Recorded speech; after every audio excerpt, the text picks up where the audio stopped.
बोलिए उमापति महादेव की जय। श्री कृष्ण बलदेव की जय। परम वंदनीय परम पूजनीय गुरुदेव श्री आशुतोष महाराज जी की जय। सच्चे दरबार की जय। भक्तजनों, महाराज जी की असीम अनुकंपा कि हर सप्ताह हमको ऐसे दिव्य विचार सुनने का अवसर प्राप्त होता है, जिससे इस भक्ति के पथ पर कैसे आगे बढ़ना है ये विचार कर पाते हैं। एक बार पशुओं की सभा एकत्रित हुई और आपस में एक चर्चा छिड़ पड़ी उनके बीच में कि ये मानव जो है वो अपने आप को सबसे सर्वश्रेष्ठ कहते हैं, ऐसा तो क्या है इनके अंदर। उन्होंने कहा कि हम सबकी एक सभा आयोजित होनी चाहिए और ऐसा कोई होना चाहिए जो निष्पक्ष न्याय करे। तो वो कहते हैं ठीक है, किसको सभापति जो है वो घोषित किया जाए। तो जो लोमड़ी थे उसने बोला कि मैंने देखा है जो पेड़ के नीचे बैठकर जो संत जो साधु होते हैं ना, जो साधना करते हैं, ध्यानरत होते हैं, मैंने उनको देखा है, वो निष्पक्ष न्याय करते हैं। उनके लिए मानव और पशु सभी समान है। देखना, हम अपना पक्ष जब उनके सामने रखेंगे ना, तो वो हमारा भी न्याय करेंगे, वो हमें भी मानव से श्रेष्ठ ही बताएंगे। तो वो सब मिलकर जाते हैं और जो संत थे उनको कहते हैं कि आप ही हमारे न्यायाधीश बने, आप हमारी सभा के सभापति बने, आप हम सभी पशुओं की जो दलील है वो सुने। हम एक दिन निश्चित करते हैं, फला दिन हम सभी मिलेंगे और आप हमारे सभापति होंगे। तो साधु जो हैं वो कहते हैं ठीक है। निश्चित दिन पर सभी पूरे जंगल के पशु अपने कुंबे के साथ, अपने परिवार के साथ वहां पर आते हैं। सबसे पहले शेर अगुवाई करता है और अगुवाई करते हुए कहता है कि देखो महात्मन, आपके चरणों में वंदन है, आपके चरणों में प्रणाम है। ये जो सभा जिस लिए आयोजित की है, मैं आपके समक्ष अपनी दलील रखना चाहता हूँ। देखो, मानव अपने आप को श्रेष्ठ कहता है, लेकिन मैं वन का पशु हूँ और मैं जब मुझे भूख लगती है ना, तभी और पशुओं को मार के खाता हूँ। मैंने कभी बेवजह किसी भी पशु की निर्मम हत्या नहीं की। लेकिन मानव तो बेवजह पशुओं की हत्या करता है। उसके अंदर तो मानवता के गुण ही नहीं है। आप ही बताइए, वो भला श्रेष्ठ हुआ या मैं श्रेष्ठ हुआ? तो महात्मा जी ने उस समय कुछ नहीं कहा, बस इतना कहा कि निसंदेह आपका जो गुण है वो सराहनीय है। उसके पश्चात हाथी आगे आता है। हाथी कहता है कि मेरी याददाश्त जो है वो सबसे तेज है। आपको पता है, मैं अगर किसी भी चीज को, किसी भी व्यक्ति को, किसी भी स्थान को एक बार केवल देख लूं ना, तो फिर किसी को कुछ कहने की जरूरत ही नहीं होती।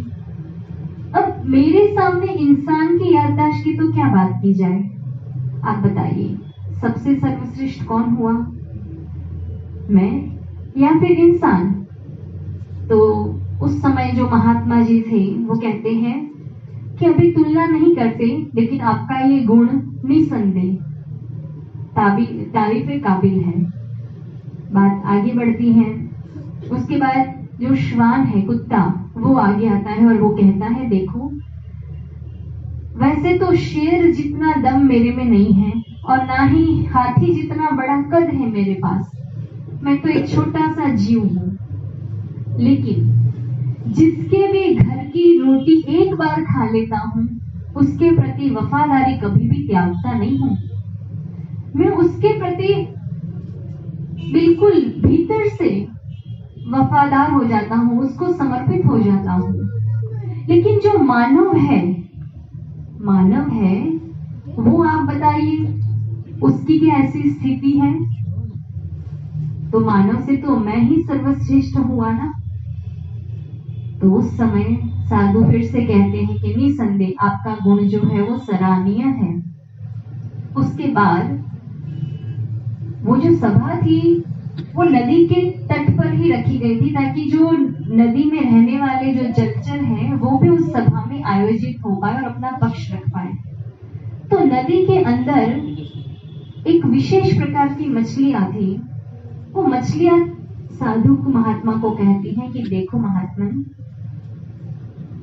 एक जो मानव होता है, मानव के घर जब संतान जन्म लेता है तो मुख्य रूप से उसके लालन पालन पोषण में उसकी माँ की भूमिका सबसे ज्यादा होती है।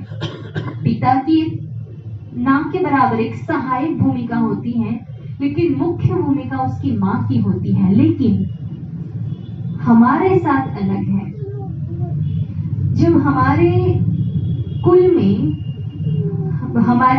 में जब अंडों को जन्म दिया जाता है, तो मैं पिता होने के बावजूद भी उन अंडों को अपने मुख में, कितने ही अंडों को अपने मुख में सेता हूँ, और लगभग 3-4 महीने का समय निकल जाता है, मैं पानी का एक बूंद भी अपने भीतर उस समय नहीं जाने देता।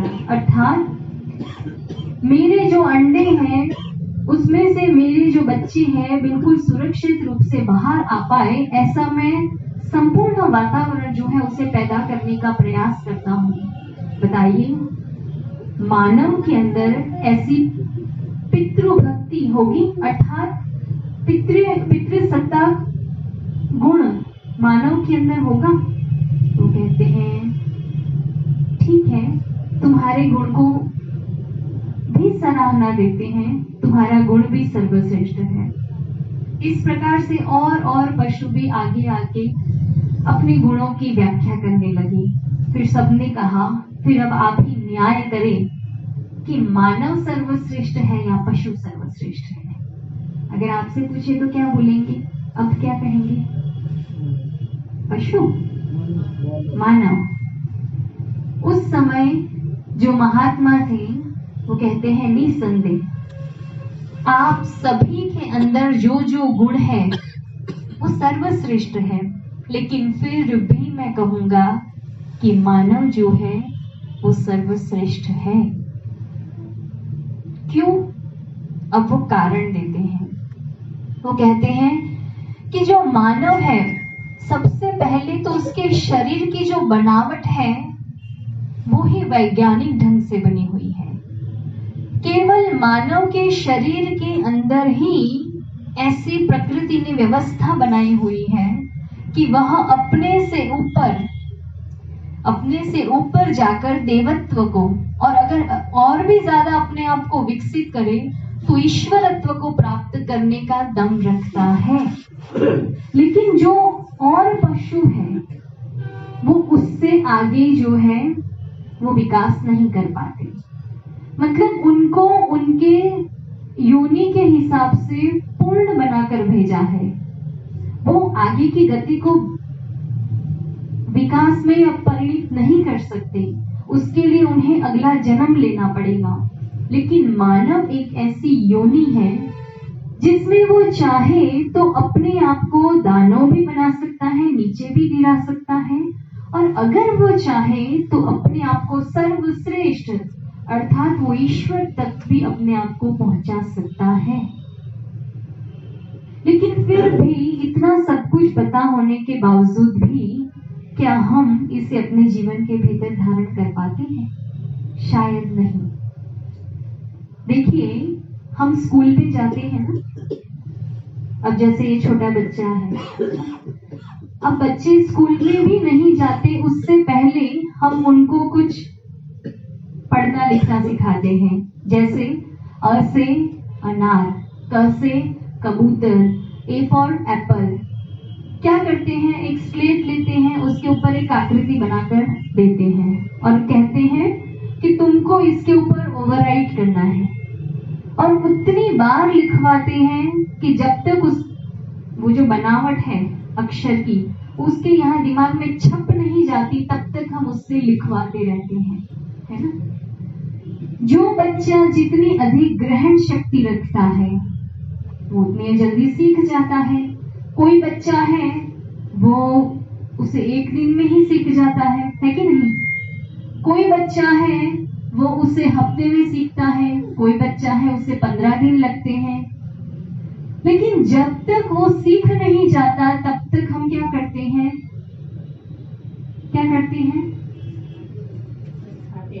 है ना? उसको बार बार प्रैक्टिस करवाते हैं और जब उसे उसकी जो बनावट है उसके दिमाग में बैठ जाती है, फिर उसको अब कोई आधार नहीं देते, ढांचा नहीं देते। अब बोलते हैं तू लिख, स्वतंत्र रूप से लिख। और वही सीखी हुई चीज उसको आगे काम आती है, लेखन में, बोलने चालने में, संवाद में, है ना? लेकिन मुख्य जो सहारा था वो क्या था? वो अक्षरों का ज्ञान। ऐसे ही हम भी ये जो विचार सुनते हैं, ये भक्ति के ये जो गुणों की चर्चा सुनते हैं, मानव के गुणों की चर्चा सुनते हैं, ये सब कुछ हमें शाब्दिक रूप से जानकारी के रूप में हमारे पास है ना? हमारे मस्तिष्क में ये विचार बहुत अच्छे से पनपे हुए हैं। लेकिन होता क्या है, जैसे जैसे हम इस भक्ति के पथ पर आगे बढ़ते हैं, या ये कहें जीवन को भी जीते हैं सामान्य ढंग से, तो कुछ कुछ ऐसी परिस्थितियां होती हैं जहां पर हमें ये चीज, इन बातों की जानकारी होने के बावजूद भी इसे अमल में नहीं ला पाते। हमारी हालत कैसी है? जैसे एक व्यक्ति है, उसको सिगरेट पीने की लत है, उसने सिगरेट का बॉक्स खरीदा, सिगरेट के ऊपर लिखा होता है ना कि धूम्रपान स्वास्थ्य के लिए हानिकारक है, लिखा है। उसको पता है, वो भी तो पढ़ रहा है वो, लेकिन फिर भी वो क्या करता है? उसमें से सिगरेट निकालता है, जलाता है और आराम से उसका सेवन करता है कि नहीं? ऐसा क्यों करता है? क्योंकि उसे उस सिगरेट के आनंद से बेहतर आनंद नहीं मिला, है ना? और सिगरेट से बेहतर आनंद ना मिल पाने के कारण क्या होता है? वो उसी सिगरेट के नशे में धुत रहता है, वो उसी सिगरेट को जीता रहता है ना? उसी को पीता रहता है। ऐसे ही हमारे साथ भी है, हम भी इस राग, द्वेष, काम, क्रोध, लोभ, मोह, इन सभी चक्करों में उलझे पड़े हैं। इससे श्रेष्ठ हमें अभी तक मिला नहीं, और इससे श्रेष्ठ मिलने के बाद भी उसका अभ्यास ना कर पाने के कारण हम बार बार उसी निम्न वृत्तियों में चले जाते हैं कि नहीं? उन्हीं निम्न वृत्तियों में चले जाते हैं। लेकिन कभी कभी ऐसा अवसर मिलता है, ऐसे गुरु का सानिध्य मिलता है, ऐसे सत्संग का लाभ मिलता है कि जिससे हम अपने आप को उठा पाए, जिससे हम अपने आप को ईश्वर तक पहुंचा पाए। लेकिन ये इतना साधारण नहीं होता, क्योंकि ईश्वर जो है वो हमारे शरीर के सबसे ऊपरी भाग में रहते हैं। क्या बोलते हैं हम? कि वो ईश्वर ऊपर वास करता है, अर्थात हमारी ऊर्जा को हमें यहाँ ले जाना होता है। लेकिन होता क्या है, हम दिन भर संसार के कार्यों में रत रहते हैं, दिन भर संसार के चिंतन में रत रहते हैं। इस कारण से होता क्या है कि हम अपने आप को भक्ति के आनंद तक नहीं पहुंचा पाते। तो फिर क्या होता है, गुरु हमें एक आधार देता है, सुमिरन की, भक्ति की वो शाश्वत विधि प्रदान करता है। सुमिरन क्या होता है? सुमिरन अर्थात याद। याद आपको किसकी बनी रहती है? जिन प्रवृत्तियों में आप संलग्न होते हैं। जैसे कोई व्यापारी है, वो व्यापार का ही चिंतन करता रहेगा, तो उसके दिमाग में 24 घंटे क्या चलेगा? व्यापार ही चलेगा ना, कि मुझे कल इस भाई से बात करनी है, मुझे कल वहां जाना है, कल मुझे इनसे बात करनी है। गृहिणी है, उसके दिमाग में क्या चलता रहेगा? घर के कार्य। अच्छा, आज मैंने सुबह ये सब्जी बना ली है, शाम को मुझे ये सब्जी बनानी है, मेरे बेटे को ये पसंद है, मेरी बेटी को ये पसंद है, पिछले हफ्ते हमने ये खाया था, अगले हफ्ते अब वो खाना है, अगले हफ्ते शादी में जाना है तो वहां ये होगा, तो चलो आज ये कर लेते हैं। मतलब उसका जीवन, गृहिणी का जीवन उसी राशन, चौका, चूल्हा उसी में, चिंतन उसी में है। क्यों? क्योंकि बाहर से उन प्रवृत्तियों में वो रत है। समझ रहे बात को? ऐसे ही गुरु भी हमें भी ऐसी प्रवृत्तियों का आधार देते हैं कि जिन प्रवृत्तियों में हम बाहर से लग जाते हैं तो हमारा मन भी उस चिंतन में लग जाता है। उसे कहते हैं सेवा। जिन प्रवृत्तियों में हमें गुरु संलग्न करता है वो होता है सेवा। गुरु हमें ऐसी सेवा का आधार दे देते हैं जिससे हमारा मन सहजता से, मतलब भक्ति के बहुत ऊंचे ऊंचे आदर्शों की चर्चा जो हम सुनते हैं, पढ़ते हैं, लिखते हैं या भक्तों के जीवन से प्रेरणा प्राप्त करते हैं, ऐसा लगता है कि हमारे जीवन में तो ये कभी हो ही नहीं सकता, है ना? लेकिन गुरु हमें सहज ही वो आधार दे देते हैं जिससे हमारे चिंतन में श्रेष्ठता धीरे धीरे आने लगती है। और फिर जब हम ऐसा करने लग जाते हैं तो धीरे धीरे धीरे धीरे हम भी, एक समय आता है ऐसा पाते हैं कि सेवा तो एक खाली माध्यम है, गुरु ही हमारे माध्यम से वो सेवा भी कर लेते हैं, गुरु ही स्वयं वो साधन जुटा जाते हैं, गुरु ही सब कुछ आके उपलब्ध करा जाते हैं। और यश किसको दे जाते हैं? हमें, शिष्यों को यश दे जाते हैं कि ये मेरे शिष्यों ने किया। ऐसे ही आप देखिए इतिहास में स्वामी विवेकानंद जी के जीवन के बारे में आपने सुना होगा। स्वामी विवेकानंद जी जब तक विदेश नहीं गए थे, अमेरिका के शिकागो में जाकर धर्म सभा में प्रवचन नहीं दिया था, तब तक रामकृष्ण परमहंस जी को और उनके मिशन को कोई जानता नहीं था। बल्कि ऐसा होता था कि लोग उनकी मजाक उड़ाया करते थे। इतने संघर्ष भरे दिनों से उनको गुजरना होता था कि कई बार भोजन तक नसीब नहीं होता था। जैसे हम सत्संग के लिए, प्रचार के लिए यातायात से बाहर जाते हैं ना, कभी इस शहर में जाते हैं, कभी उस शहर में जाते हैं, ऐसे ही विवेकानंद जी और उनके जो शिष्य थे, विवेकानंद जी और उनके गुरु भाई अर्थात रामकृष्ण परमहंस जी के कुछ चुनिंदे शिष्य थे, वो सभी बारी बारी से अलग अलग शहरों में प्रचार प्रसार के लिए जाया करते थे। यातायात के लिए किराया भी नहीं होता था, कई बार कोई किराया दे देता था, कई बार ऐसे ही निकला करते थे। मतलब पूर्ण रूप से भगवान के ऊपर आश्रित होकर वो अपने गुजारे को किया करते थे। एक बार क्या हुआ, विवेकानंद जी को जाना था कलकत्ता।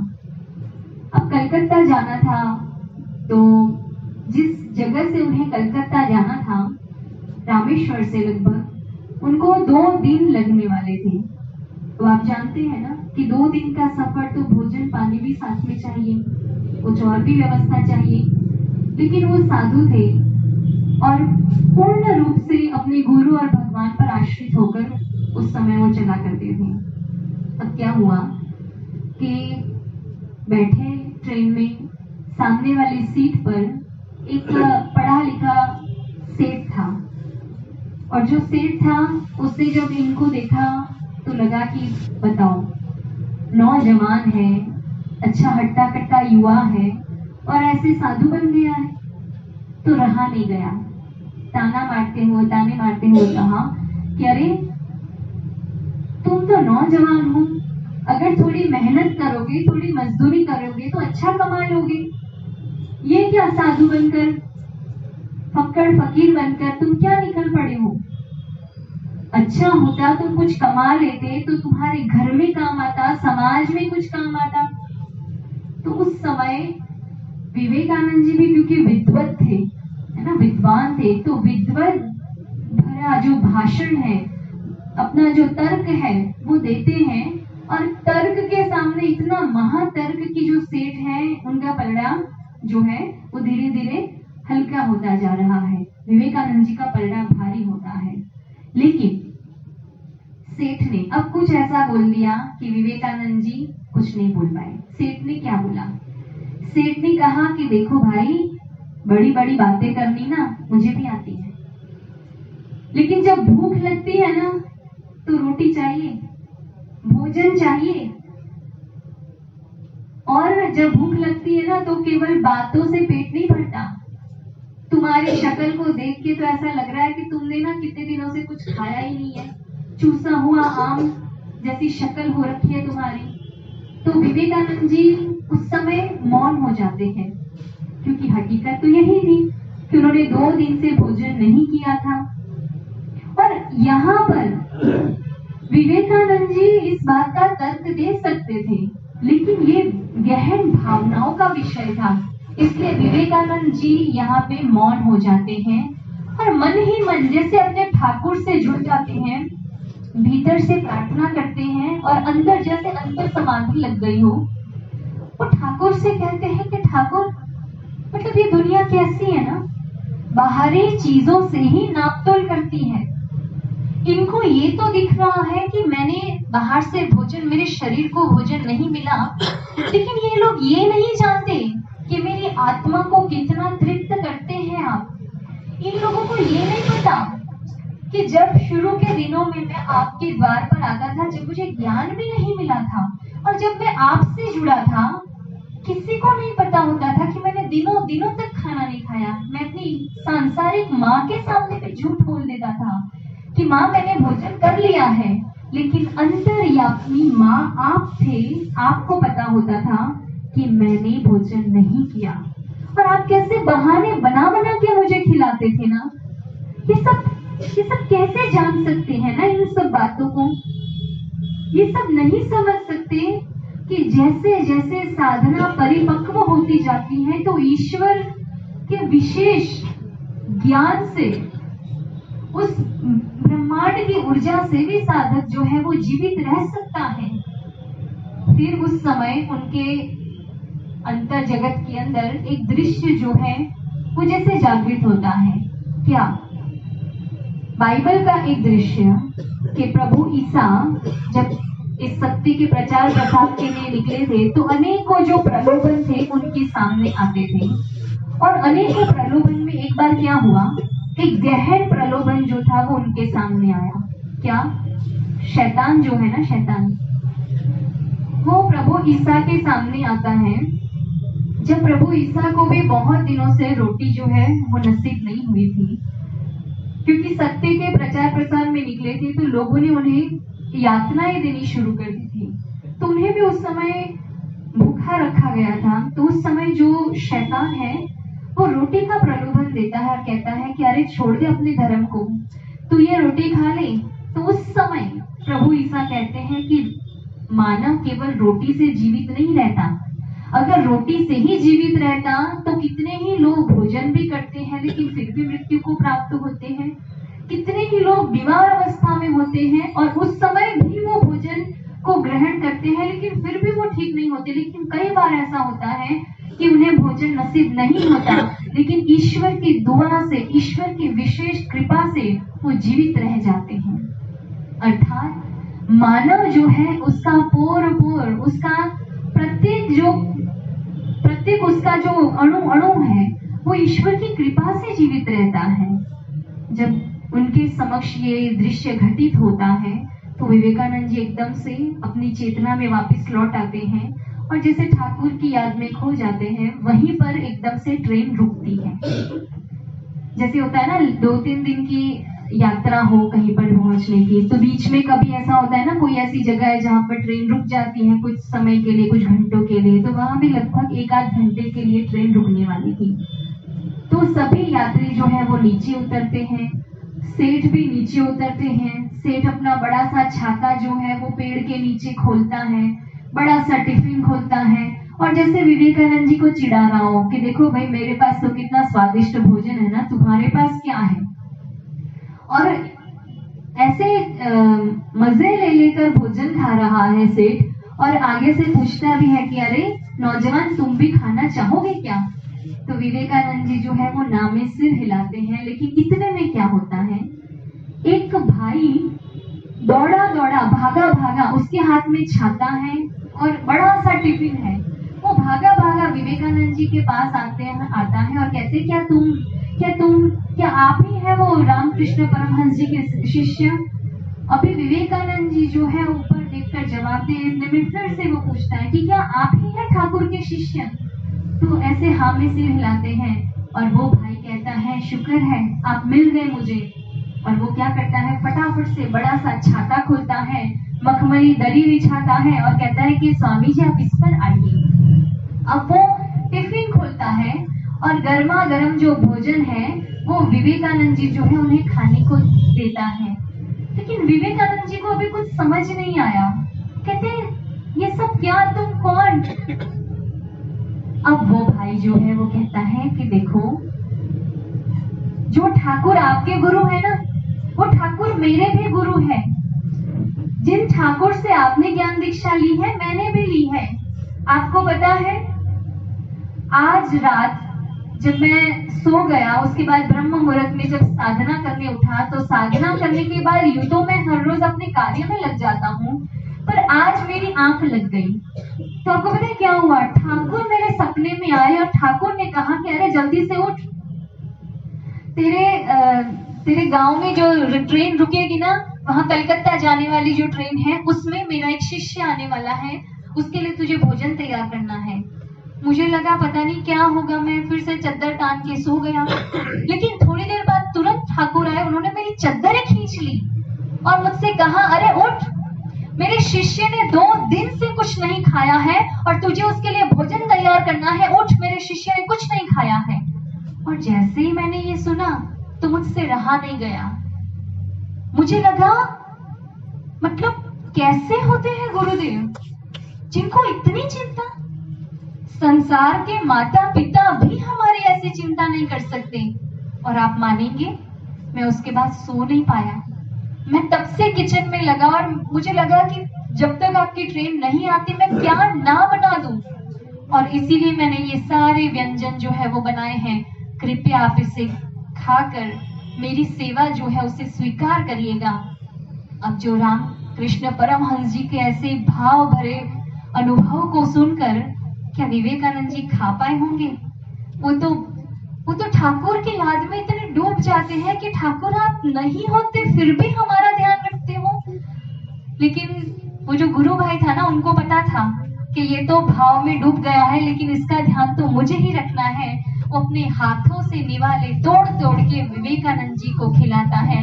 और उस समय सेठ को बहुत अच्छे से बात समझ में आ गई कि जो भगवान के भरोसे चलता है ना, तो उसका जीवन भी भगवान ही संभाला करते हैं।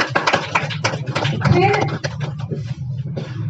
अगर आज भी जब भाव प्रधान पर होता है, भाव प्रधानता पर होता है, तो आज भी शिष्यों का जो जीवन है वो संवरता है। ये सिर्फ इतिहास की घटना नहीं है। अगर आज भी ऐसे समय में भी हम अपने जीवन के अंदर गुरु को जब प्राथमिकता देते हैं, तो गुरु कैसे नहीं आते? गुरु आज भी आते हैं। मैं आपको एक सच्ची घटना बताना चाहूंगी। लगभग ये 12 साल या 13 साल पुरानी बात है। असम की घटना है। जैसे एक शिष्य जब भाव में डूब जाता है ना, तो संसार का गणित वहां नहीं चलता। हम लोग गणित से चलते हैं कि हमें हमारे साथ किसी ने ऐसा किया तो सामने से ऐसा व्यवहार मिल जाए, हमने किसी को 100 दिए तो हमें सामने से इतना मिल जाए। हम एक कैलकुलेशन में चलते हैं ना। लेकिन भगवान के द्वार पर भक्ति का गणित है। और भक्ति के गणित में मतलब मेरे पास शब्द नहीं है। भक्ति का गणित ना अनूठा होता है, वो तो बस जिया जाता है। वो भक्त जानता है और उसका भगवान जानता है, और दोनों के बीच में क्या तालमेल है बस वही जानते हैं, है ना? क्या होता है, वो जो भैया थे उनका एक नियम था। वो नियमित रूप से ना ध्यान साधना किया करते थे। होता है ना, कभी कभी महाराज जी की ऐसी याद आती है कि हम सबके बीच में होते हैं, लेकिन फिर भी मन छटपटाता है कि कोई कोना दे दो, हमें महाराज जी के पास जाना है। तो उनके भी घर के अंदर बेटी की शादी थी। अब बेटी की शादी तो आप समझते हैं ना कितनी तैयारियां होती हैं। ऊपर से जो बाराती आने वाले हैं उनकी भी इतनी तैयारियां, उनका भी ध्यान रखना। और बाराती के आव भगत में इधर उधर थोड़ी सी चूक हो जाए तो जो पूरे हमारा जो समाज है उसमें हमारी बदनामी हो जाए। तो इतना ध्यान रखना पड़ता है।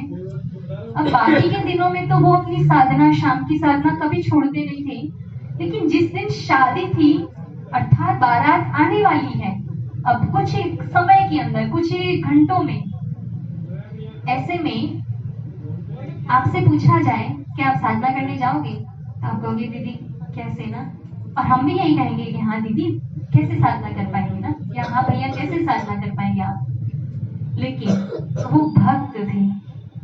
भक्त का मन जैसे पानी को मछली के, जैसे मछली को पानी के बाहर निकाल दो कैसे छटपटाती है ना, ऐसे ही भक्त का हृदय भी छटपटाता है।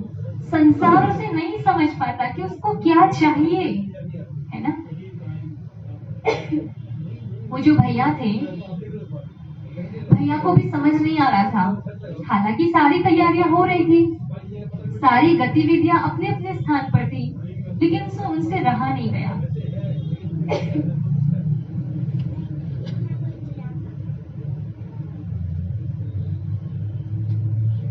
उनसे रहा नहीं गया तो होता क्या है कि वो ना बस अब लगभग आधे पौने घंटे में बाराती आने वाले होंगे।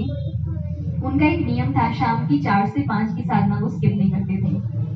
जैसे ही घड़ी में देखा 4 बज गए तो अब रहा नहीं गया, कमरे में गए जहां महाराज जी का आसन लगाया था, वहां सामने दरवाजा बंद करके आलती पालती मारकर वो बैठ गए। आलती पालती मारकर जहां बैठ गए, उसके बाद ना महाराज जी को कहते, महाराज जी मैं नहीं, मुझे नहीं समझ आता ना, मैं आपके बिना नहीं बैठ सकता, अब आप जानो और आपकी माया जाने, मैं तो बैठ गया। और वो साधना में बैठ गए और महाराज जी से अंतर से उनका संवाद चल रहा है, बातचीत चल रही है। लेकिन वो होता है ना, भक्त तो सब कुछ छोड़ के बैठ गया। अब भक्त की बात को, भक्त के मान को भगवान भी नहीं रखेगा तो फिर कौन रखेगा ना। तो होता क्या है कि यहाँ तो भैया बैठ गए, भैया तो ध्यान साधना में डूब गए, उनको बाहर का कुछ नहीं पता कि बाहर क्या हो रहा है क्या नहीं, वहां क्या होता है। बाराती आ जाते हैं, सारा मतलब सब कुछ अच्छे से चल रहा है, कोई किसी को नहीं पता चल रहा कि आओ भगत के लिए मुख्य रूप से जो समधी जी है वही नहीं है वहां पे, ये किसी को पता नहीं चल रहा। क्योंकि क्या बात है अभी बताते हैं थोड़ा आगे। सब कुछ अच्छे से चल रहा है, सबकी आओ भगत अच्छे से हो रही है, जिसको चाय पीनी है चाय, जिसको कॉफी पीनी है कॉफी, जिसको ठंडा पीना है ठंडा, सारी चीजें चल रही है। ऐसे में 1 घंटे का समय पूरा होता है और वो भैया ना उठ के बाहर आते हैं और उन्होंने बाहर आके देखा कि बाराती भी आ गई। मतलब उनको लगा कि मैं शायद लेट हो गया, पता नहीं कुछ हुआ तो नहीं होगा गड़बड़ वगैरह, जैसे मानव मन घबरा जाता है ना, तो वो भैया का भी मन घबरा गया। आए, उठ के बाहर आए और सबसे ना बातचीत करने लगे कि मतलब ठीक है आपको चाय पानी सब। कैसे, अरे भैया क्या बात करते हो, ऐसी आओ भगत तो आज से पहले हमने किसी की नहीं देखी, हमने इतनी बारातें अटेंड की है लेकिन ऐसे आओ भगत तो किसी की भी नहीं हुई। कहते कि अरे ये जो सफेद कुर्ते में ये जो भाई है वो कितना ध्यान रखता है सबका, ये कौन है। कहते कौन है, कहते अरे आप ही का कोई संबंधी है, ये तो ऐसा ही बोल रहा है कि आपका कोई संबंधी है। कहते मेरा संबंधी, कहते मैं तो नहीं जानता। कहते अरे कैसी बात करते, आपका संबंधी आप नहीं जानते। ऐसे करके वो भैया वहां से निकल गए, लेकिन उनके मन में रहा, उन भैया के मन में कि कौन है जो मेरे पीछे से इतनी सबके सार संभाल कर रहा है। वो जो सफेद कुर्ते वाले भैया है ना, उनको वो देख रहा है कि हाँ उसके हाथ में ट्रे है, सबको परोसने का काम कर रहा है, सबका ध्यान रख रहा है। उससे पीछे उसकी बैक साइड उनको दिख रही है। वो कहते अरे भैया रुको तो, कौन हुआ। तो वो जैसे आंख मिचोली करते हुए ना वहां से आगे भाग रहे हैं। कहते अरे भैया रुको तो, कौन हो, ये सब कह रहे हैं आप मेरे रिश्तेदार हैं, अरे रुको तो कौन हो। वो भैया वहां ट्रे रखते हैं और आगे निकल जाते हैं।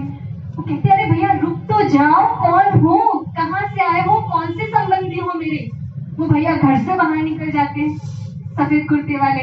अब जो वो गुरु भैया हैं वो भी उनके पीछे, वो सफेद कुर्ते वाले भैया आगे, वो गुरु भैया पीछे, दोनों घर से बाहर खेतों में पहुंच जाते हैं। अब क्या होता है, वो जो गुरु भैया है वो कहते अरे भैया रुक जाओ, कौन हो, शक्ल तो दिखा दो अपनी। जैसे ही वो पीछे घूमते हैं और कोई नहीं था, गुरुदेव श्री आशुतोष महाराज जी ही वहां पे थे। और जैसे ही उन्होंने महाराज जी को देखा तो मतलब क्या स्थिति हुई होगी उनकी, आप समझ सकते हैं।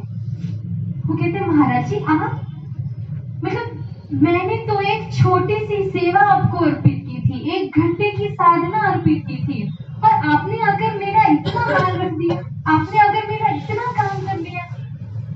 कैसे दयालु है ना प्रभु आप। और जब ऐसे देखा तो फिर महाराज जी से आशीर्वाद देते हुए वहीं पर अंतर ध्यान हो जाते हैं और फिर वो अपने घर के कार्यों में संलग्न होते हैं। ये जो घटनाएं हम सुनते हैं ना, ऐसा नहीं है हम कुछ समय के लिए अनुभव सुनते हैं, ये बात सुनते हैं, हम अंदर से झंकृत होते हैं, हम भाव विभोर भी होते हैं और हमको भी लगता है कि हम भी कुछ ऐसा करें कि हम अपने महाराज जी को प्राप्त कर लें। लेकिन जैसे इस दरवाजे से बाहर जाते हैं, माया ऐसी पकड़ लेती है कि हम चाहकर भी प्रयास नहीं कर पाते। होता है ना हम सभी के साथ। लेकिन कभी ना कभी तो हम सभी को ये प्रयास करना होगा ना। कभी ना कभी किसी न किसी जन्म के अंदर हमको इस अपनी अधूरी जो यात्रा है उसे पूरा करना होगा कि नहीं। बताइए, एक बच्चा पहली क्लास में फेल हो जाता है तो क्या हम अगली क्लास में उसे रख देते हैं कि पहली क्लास उसे पास करवाते हैं? क्या करते हैं, है ना। अगर वो 4 बार फेल होगा तो 4 बार उसे पहली क्लास में ही रखेंगे। वो जब तक पास नहीं होता तब तक हम उसको अगली क्लास में नहीं भेजते। हाँ, कभी कोई टीचर की विशेष अनुकंपा हो जाए, ग्रेसिंग मार्क मिल जाए तो व्यक्ति आगे चला जाता है। लेकिन संसार में आगे जाने में खतरा है, क्योंकि वो ग्रेसिंग मार्क से आगे तो चला जाएगा लेकिन उसको ज्ञान नहीं होता। तो संसार में वो आगे तो चला जाता है, लेकिन जब उसे वास्तविक रूप से उसे नौकरी में या व्यापार में जब उसे अपना कार्य करना होता है तो वो निष्फल हो जाता है। कई बार ऐसा होता है। लेकिन अध्यात्म मार्ग में भी हम कई बार फेल होते हैं। लेकिन जब गुरु रूपी शिक्षक हमारे जीवन में आते हैं तो वो भी हमें ग्रेसिंग मार्क देते हैं। लेकिन ये क्या करते हैं, ग्रेसिंग मार्क के साथ साथ हमें वो समझ भी दे देते हैं, हमें वो जानकारी के साथ साथ वो प्रयोगात्मक अनुभव भी दे देते हैं, जिससे हम निष्फल नहीं होते। इसलिए जब हमें कुछ ना समझ आए ना कि इस भक्ति के पथ पर कैसे चलना है, साधक को हालांकि गुरु की जो आज्ञाएं हैं उसी पर वो चले निकल पड़े तो सब कुछ हो जाएगा। लेकिन जब फिर भी कुछ ना समझ आए ना तो एक चीज कर लेनी चाहिए। क्या? गुरु के चरणों में शरणागत हो जाना चाहिए, प्रार्थनारत हो जाना चाहिए कि महाराज जी नहीं समझ आ रहा इस भक्ति के पथ पर हम कैसे आगे बढ़ेंगे। दिन रात निकलता जा रहा है लेकिन भक्ति के जिन गुणों को अर्जित करना है अभी भी वो गुण हम अर्जित नहीं कर पा रहे। इसलिए प्रभु अगर आपकी दृष्टि पड़ जाती है तो व्यक्ति रातों रात मालामाल हो जाता है।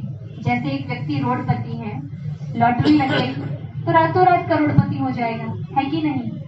ऐसे ही हम भी श्वास प्रतिश्वास मानस प्रार्थना करते रहें कि इस क्षण प्रभु रिझ जाए और हम भी, हमारे भी भक्ति के पथ पर लॉटरी लग जाए और हम कब मालामाल हो जाए ये नहीं कह सकते। इसलिए हम भी महाराज जी के चरणों में ऐसी ही प्रार्थना करते रहें कि प्रभु आपके चरणों से जुड़े रहें और इसी जीवन के अंदर हम भी इस भक्ति के सूत्रों को सीख कर अपने जीवन को सफल कर पाए। ऐसे ही मंगल कामना के साथ बोलिए उमापति महादेव की जय, श्री कृष्ण बलदेव की जय, गुरुदेव श्री आशुतोष महाराज जी की जय, सच्चे दरबार की जय।